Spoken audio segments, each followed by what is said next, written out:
Hey guys, happy Sunday with Satan. So, oh my god, I think I'm getting sick. I think I'm actually getting a cold. But, upon request, this is all about knot and cord magic, and usually when you're doing a personal dedication to the Baka, you're going to have three different colors, red, green, and black. That represents three different paths of magic that we do in Cornish witchcraft. Cornish witchcraft is not, it is it is an organized, religion, faith. It's a dual observance, so we do have little elements of Christianity that's been pulled into there. But, I mean, Gemma Gary is amazing, and I will link a video at the top to The Black Chair, an interview with Gemma Gary on Cornish Book of Ways, Traditional Witchcraft. And, I mean, you're going to have to turn your volume up because she is so soft-spoken, but she is so amazing. And you will learn such a great deal about, the Loki Whist, the land, the serpentine energy in the land, and just everything that you need to know about traditional Cornish craft. So for cord and knot magic, there's a number of traditional working methods that are highly versatile in that they can be employed to achieve a wide range of magical goals according to the intent applied to their workings, as well as the observation of the correct times, moon phases, pertinent to the deed in hand. So, if you're making a cord just to symbolize your path, I would definitely say the full moon or any time. So one of the working methods most widely found in traditional witch magic across regions and indeed across the world is the use of cords and threads, employed as tracks, so along with to draw spirit force and sproul, which is spirit serpentine energy. We have seen them used in protective charms in conjunction with things such as hagstones and rowan berries, or to entice, trap, or occupy spirits by the inclusion of many tangled threads within witch bottles and spirit houses. So it kind of gives if your house is a little haunted and you can't coexist with the spirit, then you would do a spirit house with all the threads and a spirit cage, kind of. It keeps them occupied. So cords may offer yet greater working versatility when perceived and brought into actions as the strands of fate, of people, places, or objects, etc. So, here, influence, for either good or bad, can be exerted over the target once identified with the cord and the working intent of the practitioner tied into the knots along its length to cause change and influences upon the target. It's it's powerful magic, and it works. It works really, really well. Now, the 9-knot spell is traditionally used to bring change and exert influence. So, it is performed by the contemporary witch with a popular form of spoken charm, of which there exist a number of versions, and below is Gemma Gary's, and I like this one. So, you start with your first knot at the top, and then you work your way down. Now, by knot of 1, O serpent come. By knot of 2, the spell to do. By knot of 3, I conjure thee. By knot of 4, 'tis through the door. By knot of 5, the spell to thrive. By knot of 6, the spell to fix. By knot of 7, now I have 'em. By knot of 8, 'tis sealed by fate. By knot of 9, the spell I bind. And you're going to find different versions of that. I mean, big time. Big time. So, now, a method of cord magic is to pass the cord slowly to and fro through the smoke of a pertinent incense, an incense that's appropriate to your working. So if you're doing this just to signify that you're, working on your own path, you can use pretty much any incense that you want. Basically, I would use witch powder as an incense, personally. So, where did I go? I don't know where I went, you guys. Oh. In the north of the compass to cleanse it and to identify it with the target of the spell. Now, if it represents a living person, or if this is a representation of an item or situation, this is held firmly in mind and breathed into the cord. So the cord is then placed within the cauldron, which is slightly to the west of the center of the compass, as the sinistral round is walked to intensify the link between the target of the oppression and to gather the virtues that will aid the desired results. So once this is potently established, the cord is taken up again, and the 9 knots made along its length, reciting each line of the charm with each knot. Now when all the knots are tied, it is placed again within the cauldron, which has been moved to stand upon the pentagram, positioned slightly south of the center, and dextral round is walked, to raise and intensify the gathered virtues and to bring the desired effect of the working into manifest reality. So once complete, a knotted cord may, if circumstances permit, be left close to the target to work its influence over them, or that when representative of something to be rid of, thrown into the fire or buried to rot. So it's really interesting. I mean, there's so much you can do with cord magic. Now the cord of the colors used will be pertinent to the intent of the spell. Now in Cornish magic, the 3 colors of choice are, as we have seen, red, green, and black.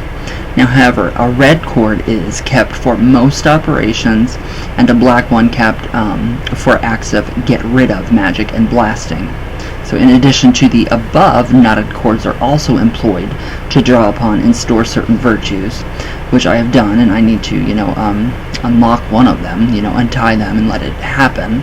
But it was during I think it was the summer solstice that I did this at, and I just really drew up a lot of serpentine energy, and I stored it in that cord, and it worked perfectly. So, whereby the knots will be untied later to release the virtues to lend power to certain spells. A notable example is the moon cord, or a moon ladder, in which the lunar virtue is stored for later use. So there's also what we may call the witch's ladder, used by the witch to access certain powers and virtues, which are tied into the knots along its length, and it's made and empowered during the rite of witch initiation. So really it is, witch initiation is pretty much solitary with the Bucca himself. So, it depends. I mean, if you go to Cornwall, if you go to, England, and you're initiated into a specific tradition, it is going to change because traditional craft is very regional. So here, for me personally, I might incorporate another color to, honor the Native Americans that were here, the Potawatomi Indians. So, with them, it would probably be like a blue, a really pretty nice blue, like a blue jay feather, tuck that in there. So, I mean, incorporate into your own landscape. That's what you need to do. So, alright, now, the trade. This is what basically red, green, and black mean in your cord. So, the red magic is ruled by the serpentine fire in the land. It is magic of potency and empowerment to change an item, or to charge an item, being or place with generative sprouls, meaning, full moon energy, is an act of red magic, as are workings of sexual energy and laying down or directing of protective spirit forces. The familiar spirit of red magic is the red serpent, and the energy in the land in the summer, like now, is considered to be red, and that is, sometimes seen as the serpent too. Now, green magic is ruled by physicality, the land, green and growing things, and living beings which are animated by the sproul, the serpentine energy of the land. Workings of physical healing, herbcraft, and material gain are acts of green magic. The familiar spirit of green magic is the hare. So it's a very lovely little bunny. I love rabbits. Now the black magic, this is different, so performs 2 areas of practice, dealing with the unseen, ethereal, and the eldritch forces, workings of spirit magic, ancestor magic, seeing, and some acts of divination. So that's a lot. I mean, this is really good to have. Also, there is the area of practice involving influence, control, deep emotions, and behavioral patterns, sleep and dreams, binding, curses, or owl blastings. The spirit familiars of black magic are the crow, mostly associated with the former area of practice, and the toad being associated mainly with the latter. So the toad is very important in traditional Cornish craft. It is very much so. So that is actually how you do that, guys. So that is really how you do that. So, I mean, that's pretty much all I have for, the cord in traditional craft. So I'm just trying to go through here real quick and see if there's anything else I can do, but I just don't see it. I mean, it's pretty easy. It's very easy, actually. So yeah, we don't really have much.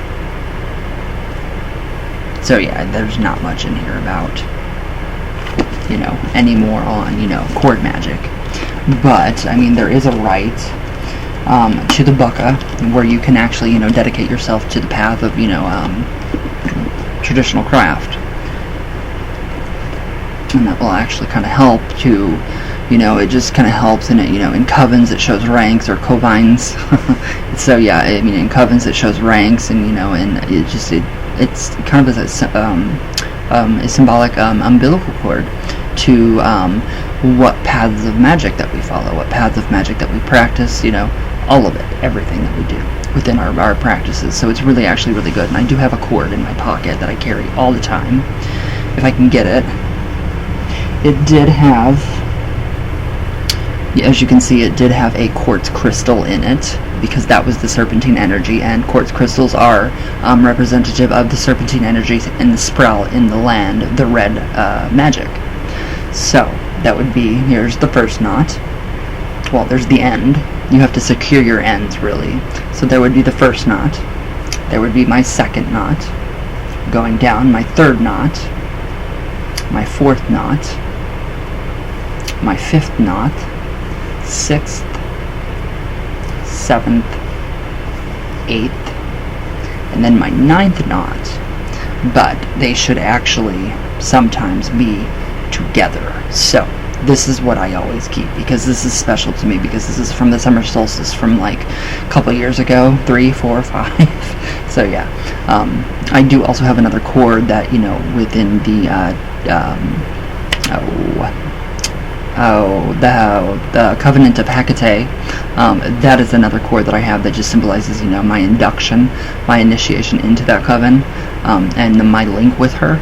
So it's very important, and I do tie that around me, and it kind of connects, you know, so it's kind of still the umbilical cord. Some people really like to put neo-paganism and, you know, modern, whatever, Wicca, like to really associate with the goddess, the cord with the goddess. But if you look at the cord, it is phallic in, you know, in length, and so it would be more, you know, representative of the god.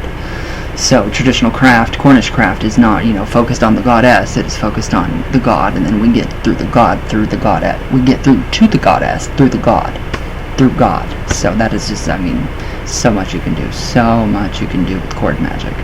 So just, you know, focus your intentions. Make sure you know what you want. You know, focus your intention. Write down your, you know, your magic. You know, you can come up with your own for each 9 knots. You know, there's 9, there's 13. You know, whatever. 13 phases of the moon, you know, the moon cycle, all of that. So, I mean, there's a lot that goes into it that you can actually, you know, explore more on. So, I hope this helped. So, upon request, here is your video. So, I do hope it helps, because I really do. I love cord magic, and it works really, really, really well.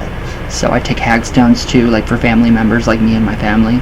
I'll take hagstones, and I will, you know, with my intention, you know, tie knots, you know, and have a witch's ladder with really big, heavy hagstones. And one night they fell, and it crushed some stuff on my altar. So I didn't do that again, but smaller ones would be nice. So it actually protected our family, and it kept, you know, protection around us. What we did, it kept us from getting sick, and, you know, just, you know, healing magic. So that would be probably the green aspect. So healing and, you know, generative magic. But I mean, you have so many options, it's ridiculous. So, alright guys, I hope this helps. I hope you guys enjoy. I love you guys very much. Stay safe, stay healthy, and all that good stuff. And I'll see you guys tomorrow. So, all my love, all the way from Venus, as always, all the way back down. And I love you guys. Please be safe, stay healthy, happy, all that. And I will see you guys tomorrow.